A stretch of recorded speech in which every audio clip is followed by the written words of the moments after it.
Please read the disclaimer before watching the video. कृपया video देखने से पहले अस्वीकरण पढ़ें। स्वागत है आपका हमारे YouTube चैनल पे। मेरा नाम है रोहित और आज हम बात करने वाले हैं डॉक्टर लाल पैथ लैब्स के बारे में। डॉक्टर लाल पैथ लैब्स जैसी बहुत सारी कंपनीज एग्जिस्ट करती है इंडिया में, बट उनमें से हम टॉप 3 प्लेयर्स की बात करेंगे जो कि ऑर्गेनाइज सेक्टर में नेशनल स्टॉक एक्सचेंज पर लिस्टेड है। वो है आपकी डॉक्टर लाल पैथ लैब्स, थायरोकेयर और मेट्रोपोलिस। ठीक है, डॉक्टर लाल पैथ लैब्स के बारे में डिटेल में बात करने के पहले हमें ये देखना है कि ओवरऑल इंडस्ट्री कैसा परफॉर्म कर रही है ये 3 प्लेयर्स के पोजिशनिंग से देखे ट्रेडिंग व्यू पे। तो हमें पहले ट्रेडिंग व्यू पे चलते हैं। अभी मार्केट फिलहाल लाइव है तो थोड़े बहुत परसेंटेज मिसमैच हो सकते हैं।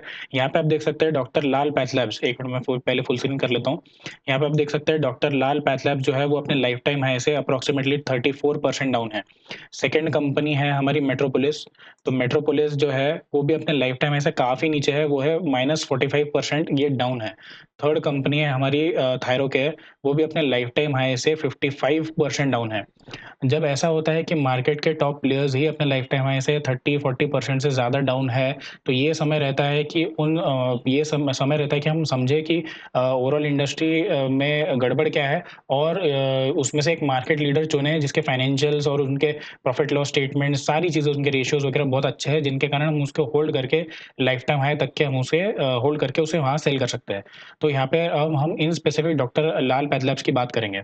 यहाँ पे मैंने एक वर्ड फाइल में कुछ-कुछ चीज़ें इसकी नोट्स बनाई हैं। सबसे पहली बात, ये इंटरेस्टिंग बात, ये बहुत स्ट्रॉन्ग पॉइंट ये है कि ये कंपनी को 75 इयर्स हो चुके हैं बिज़नेस में और ऑर्गेनाइज़ सेक्टर में ये एक मार्केट लीडर है। तो ऑर्गेनाइज़ सेक्टर में ये मार्केट लीडर है। जो अपना पैथोलॉजी और डायग्नोस्टिक इंडस्ट्री है इसमें काफ़ी ज़्यादा ऑर्गेनाइज़्ड अनऑर्गेनाइज़्ड प्लेयर्स हैं। तो ये हम आगे देखेंगे चार्ट में, मैं बताऊँगा यहाँ पे ग्राफ में कि कितने ऑर्गेनाइज़्ड प्लेयर्स हैं, कितने अनऑर्गेनाइज़्ड प्लेयर्स हैं। तो ऑर्गेनाइज़्ड इसमें ये लीडर है। यहाँ पर आप देख सकते हैं कि 4857 इसके टेस्ट होते हैं टोटल, 280 इसकी लैब्स है और 5762 इसके पेशेंट सर्विस सेंटर्स है और 11,000 साढ़े 11,000 के रेंज में इसके पिकअप पॉइंट्स हैं। ठीक है? ये बहुत बड़े नंबर्स है, मतलब ये पैन इंडिया इसका प्रेज़ेंस है। यहाँ पे एनएबीएल और कैप ये एक्रेडिशंस है। एनएबीएल अपने नेशनल लेवल पे मतलब ये इंडिया की एक्रेडिशन है और कैप जो है ये इंटरनेशनली रिकॉग्नाइज्ड एक्रेडिशन है। तो इसके पास ऐसे टोटल 38 लैब्स है। टोटल इसके जो टेस्ट है, जो कि यहाँ पे उसने बताया 4857 टेस्ट, ये टोटल यहाँ पे उनके इसमें ये टोटल ब्रेकअप है कि उसके किस प्रकार के टेस्ट होते हैं। और नीचे जाते हैं कि यहाँ पे देखो वॉक इन कस्टमर्स इसके काफ़ी ज़्यादा है। वॉक इन कस्टमर्स ज़्यादा तभी रहते हैं जब उसका ब्रांड वैल्यू कंपनी का ज़्यादा रहता है, तो ही वॉक इन कस्टमर्स बढ़ते हैं। क्योंकि उनको जब भी हम डायग्नोस्टिक या हम पैथोलॉजी की बात करते हैं, तो हमें सबसे पहला ये दिमाग में ये फैक्टर आता है कि हम उसके टेस्ट रिजल्ट्स को या उनके प्रिसिशन को हम लोग ट्रस्ट करते हैं क्या? यहाँ पे ब्रांड वैल्यू बहुत इंपॉर्टेंट रोल प्ले करता है, इसलिए यहाँ पे वॉक इन कस्टमर्स का ज़्यादा होना बहुत ही अच्छी बात है। यहाँ पर आप देख सकते हैं कि इसका डाइवर्स कस्टमर्स बेस है। डाइवर्स कस्टमर्स बेस यानी इंडिविजुअल्स भी आते हैं, कॉर्पोरेट्स आते हैं, इंस्टीट्यूशंस है, हेल्थ केयर सर्विस प्रोवाइडर्स है और हॉस्पिटल्स और क्लिनिकल लैब्स भी ये लैब्स का मैनेजमेंट करते हैं।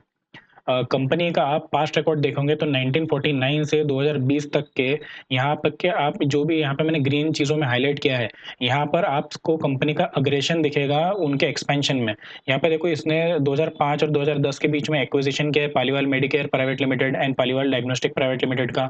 उसने एक नेशनल रेफरेंस लैब बनाई है दिल्ली में।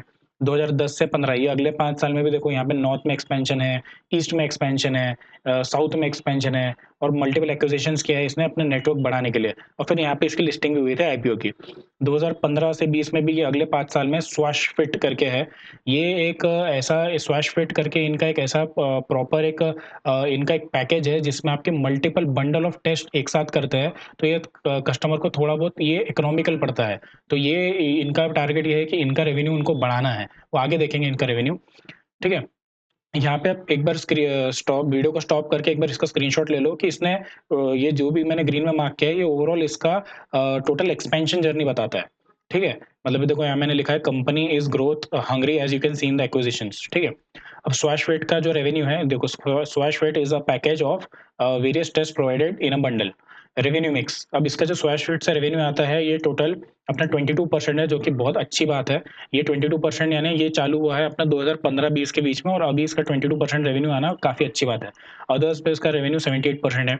यहाँ पे सी और बी जैसे कि था कि बी यानी वॉक इन कस्टमर्स ज़्यादा है, तो ये 72% काफ़ी अच्छा है क्योंकि इसके स्ट्रॉन्ग ब्रांड वैल्यू है। अब यहाँ पर देखो कि पिलर्स ऑफ स्ट्रॉन्ग ब्रांड, अब ये पिलर में हमें ये देखना है कि डॉक्टर लाल पैथलैब एक स्ट्रॉन्ग ब्रांड क्यों है? उनके खुद के हिसाब से ऐसा है कि इसके बाद लैब्स वगैरह एनएबीएल, आईएसओ, कैप सर्टिफाइड इनकी काफ़ी अच्छी लैब्स है और ये टियर 1, 2 में तो है ही, अब ये टियर 3 प्लस यानी टियर 3, टियर 4 इन सब में अपना ग्रोथ बढ़ाना चाहता है। एक बार आप पढ़ लो क्योंकि मैं ओवरऑल इंडस्ट्री के बारे में थोड़ा-सा ज़्यादा बात करना चाहता हूँ, ना कि doctor Lal pathlab as a whole के बारे में। थोड़ा आगे बढ़ते हैं। यहाँ पर आप देखोगे, हाँ, यहाँ पे डॉक्टर लाल पैथलैब्स ने एक रिपोर्ट दी है जिसमें ये कंपेयर किया गया है कि per capita current expenditure on health is in dollars in terms of 2020 का रिजल्ट है ये। यहाँ पर आप देखो इंडिया में $56.6 खर्चा होते हैं पर कैपिटा वाइज़, जबकि यूएस में आप देखो कितना $11,000 के आसपास है। इंडिया यहाँ पे आप देखोगे यहाँ पे सबके येलो बार्स बने हैं, इंडिया का बार यहाँ पे एक्सिस्ट ही नहीं करता, बहुत ही कम है। यानी इंडिया बहुत ही नीचे है। यहाँ पे आप देखोगे globally total health care expenditure is 10% of 10.9% यानी अप्रॉक्सिमेटली 11% ऑफ जीडीपी। इंडिया का सिर्फ और सिर्फ 3% है। इससे पता चलता है India is a highly under penetrated market. यानी इंडिया में भी ग्रोथ बहुत है। मैं ये नहीं बोल रहा हूँ कि इंडिया की ग्रोथ यूएस तक की हो जानी चाहिए। बट जो ये 56.6 का अगर मतलब ये चाइना के लेवल तक पहुँच गया, ब्राज़ील तक के पहुँच गया, तो आप सोचो कि इंडस्ट्री में ओवरऑल कितनी ग्रोथ बची है। अब यहाँ पर आप देखो कि इनका खुद का इनका जो भी इनका रिसर्च है, ये कहता है कि अभी फाइनेंशियल ईयर 2023 में टोटल 774 बिलियन की इंडस्ट्री है, जो कि अप्रॉक्सिमेटली 5 साल में 1200 बिलियन की इंडस्ट्री बन जाएँगी, जो कि 1.5 टाइम्स के अप्रॉक्सिमेटली होती है इंडस्ट्री। ठीक है? यानी 5 साल में ये 1.5 टाइम्स की ओवरऑल इंडस्ट्री ग्रोथ होने वाली है। और जब इंडस्ट्री ग्रोथ होती है, तो जो उसके टॉप प्लेयर्स हैं, वो उनका अपना-अपना मार्केट शेयर भी उस हिसाब से बढ़ता है। ठीक है? यहाँ पर अब देखो कि जो ये हाँ, ये बहुत इम्पोर्टेंट पॉइंट है कि यहाँ पर अनऑर्गेनाइज़्ड सेक्टर्स के प्लेयर्स ज़्यादा है as compare to organised sector. Unorganised में कौन-कौन से प्लेयर्स आते हैं? यहाँ पे स्टैंड अलोन सेंटर्स यानी जो लोग अपने-अपने प्राइवेट पैथोलॉजी लैब्स खोल के रखे हैं, उसे कहते हैं हम लोग स्टैंड अलोन ये अपने पैथोलॉजी सेंटर्स। फिर हॉस्पिटल बेस्ड, अब जो बड़े-बड़े जो स्टार लेवल के 5 स्टार होटल्स जैसे टाइप के जो बड़े-बड़े जो हॉस्पिटल्स रहते हैं, उनके अंदर खुद की इंटीग्रेटेड लैब्स रहती है, वो आती है हॉस्पिटल बेस्ड लैब्स। और सिर्फ 16 टू 20% जो है वो अपना ब्रांड्स है, जैसे कि थायरोकेयर, डॉक्टर लाल पैथ लैब्स, मेट्रोपोलिस, ये ब्रांड्स वाली चेन है। अब फ़र्क क्या पड़ता है ऑर्गेनाइज़्ड और अनऑर्गेनाइज़्ड में, कि जो ऑर्गेनाइज़्ड प्लेयर्स हैं उनके पास ज़्यादा पैसा है, कोई भी नई मशीनरी को एक्वायर करने, वो लोग उनके पास इतना कैपिटल है कि वो लोग अपग्रेड फ़ास्ट कर सकते हैं। वैसे ही सेम जो हॉस्पिटल्स है, हॉस्पिटल्स भी अपग्रेड कर सकते हैं, बट उनके पास भी फाइनेंशियल क्रंच होता है पूरी की पूरी लैब्स को बदलने का।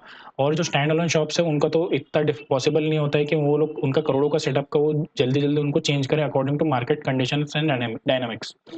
तो ये बड़े-बड़े प्लेयर्स में ये बेनिफिशियल होता है, और क्योंकि इनकी सेंट्रलाइज़्ड लैब्स रहती है, क्योंकि इनका हब एंड स्पोक मॉडल कहते हैं हम जिसे, कि यहाँ पे कलेक्शन अलग-अलग जगह पे होता है बट टेस्टिंग एक जगह पे होती है। तो इनका कॉस्ट ऑफ इकोनॉमीज़ पे भी इनका जो खर्चा है कम होता है। ठीक है? अब यहाँ पर आप देखो कंपनी जो है यहाँ पे टियर 3 प्लस टाउन्स में अपनी जो पहुँच को बढ़ा रही है, क्योंकि आप देख सकते हैं अर्बन में रेवेन्यू 76% है, रूरल में रेवेन्यू 24% है। तो ये कंपनी अभी रूरल में भी अपना रेवेन्यू बढ़ाना चाहती है, क्योंकि वो हाइली अंडर पेनिट्रेटेड मार्केट है, वहाँ पे भी इकोनॉमिकल टेस्ट होनी चाहिए। ठीक है? तो ओवरऑल कंपनी का जो हाँ, अब यहाँ पर एक बार देख लेते हैं कि इनका ये डाइवर्स रेवेन्यू आता है इनका। नॉर्थ से देखो 31%, एनसीआर से 31%, साउथ से 6, वेस्ट से 15, ईस्ट से 15। ये एक हेल्दी डाइवर्सिफाइड इनका रेवेन्यू है। जब हम कस्टमर की बात करें तो भी कस्टमर डाइवर्स है, रीजन वाइज़ भी इनका डाइवर्सिफिकेशन अच्छा है, कंपनी ग्रोथ हंग्री है। मेरे हिसाब से डॉक्टर लाल पैथ लैब्स अभी जो वैल्यूएशन में अवेलेबल है वो काफ़ी अच्छा है, और यहाँ से हम लाइफ टाइम हाई तक के जा सकते हैं। ठीक है? एक बार इसका हम लोग चार्ट देख लेते हैं। चार्ट देखने से पहले एक बार हम लोग स्क्रीनर पे डेटा देख लेते हैं। स्क्रीनर पे इसका जो अभी है 545, ये हाईएस्ट एवर रेवेन्यू नहीं है, बट हम लोग इससे कंपेयर करें, पिछले मार्च के क्वार्टर से कंपेयर करें, तो 491 से 545 हुआ है, जो कि 11.08% की ग्रोथ दिखाई दे रही है इसमें। ठीक है? अब यहाँ पे प्रॉफिट एंड लॉस में भी हम स्टेटमेंट में देखेंगे तो 5 टाइम्स के आसपास इसका रेवेन्यू ओवरऑल बढ़ा है। तो बहुत ज़्यादा फाइनेंशियल्स डिस्कस नहीं करूँगा, एक बार हम लोग ट्रेडिंग व्यू देखते हैं। ट्रेडिंग व्यू में आप देखोगे, एक मिनट पहले मैं डॉक्टर लाल पैथलैब्स खोल लेता हूँ। यहाँ पर आप देखोगे कि यहाँ पे प्रॉपर एक cup reverse head and shoulder pattern बन रहा है, काफ़ी बड़े स्केल पे बन रहा है ये, ठीक है? तो यहाँ पे अभी तो वैसे मार्केट लाइव है, 1 मिनट में हटा देता हूँ ये। यहाँ पर आप देखोगे कि अगर हम इसे एक नेकलाइन कंसीडर करें, एक प्रॉपर नेकलाइन, यहाँ पर हम इसका टेक्निकल टारगेट निकालते हैं, जो कि अप्रॉक्सिमेटली यहाँ से यहाँ तक आता है और जो इसका लाइफ टाइम हाई है वो अप्रॉक्सिमेटली यहाँ पर है, ठीक है? और अभी करंट मार्केट प्राइस से अगर हम लोग इसका टेक्निकल टारगेट देखें, करंट मार्केट प्राइस से टेक्निकल टारगेट इसका अप्रॉक्सिमेटली आता है 35%। और अगर ये कंपनी को लाइफ टाइम हाई तक के अगर होल्ड कर सके, क्योंकि इसका पोटेंशियल लगता है लाइफ टाइम हाई तक का, तो ये आता है 53% के आसपास। अब ये 35% का टेक्निकल टारगेट और 53% का लाइफ टाइम हाई टारगेट कब अचीव होगा, ये मार्केट के ऊपर है। हम बस पोजिशनल ट्रेडिंग करेंगे, हम लोग इन्वेस्ट करके रखेंगे जब तक के ये अपने डिज़ायर्ड वैल्यू या डिज़ायर्ड वैल्यूएशन तक के या उसके टेक्निकल टारगेट या उसके लाइफ टाइम तक के अचीव नहीं होता है। अब आप ये मेरी तरफ से कोई एक आपको एक एडवाइस नहीं है, आप स्टॉक खरीदो या बेचो, आपका प्रॉफ़िट आपका रहेगा, आपका नुकसान आपका रहेगा। मैं बस अपना नॉलेज शेयर कर रहा हूँ कि मेरे पॉइंट ऑफ व्यू से ये क्या लगता है। तो अगर आपको वीडियो अच्छा लगे तो वीडियो को लाइक कीजिए और कमेंट में बताइए कि आपको क्या इम्प्रूवमेंट चाहिए मेरे वीडियोज़ में। तब तक के लिए लर्न, ट्रेड एंड इन्वेस्ट।